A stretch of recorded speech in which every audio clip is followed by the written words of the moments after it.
Nimekuuliza unatoka wapi na yule mwanaume ni nani wako? Hivi unataka tushinde huko kutwa nzima tunaimba mapambio ama?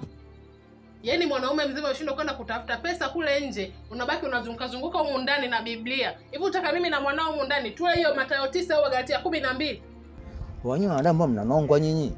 Acheni nongo. Mimi juzi kadi mndoka utuo unajua usichukue baridi. Maswala mimi siyataki unajua. Mimi sitaki chochote. Nimetakatika mimi sasa hivi. Kaniki nimekuwa mtu wa Mungu. Mambo mengi sitaki. Hivi wewe ni mwanaume au mwanaume zezeta wewe? Shut up Penny.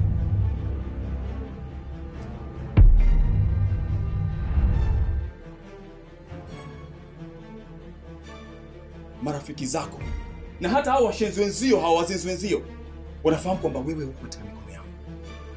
Wanafahamu kwamba wewe ni sehemu ya familia yangu. Wanajua wazi kabisa kwamba wewe ni mama wa mtoto wangu. So don't fool yourself kwamba kwa sababu hatujafunga ndoa kanisani unaweza ukatenda unavyotaka wewe. Unaweza kunidhalilisha unavyotaka wewe.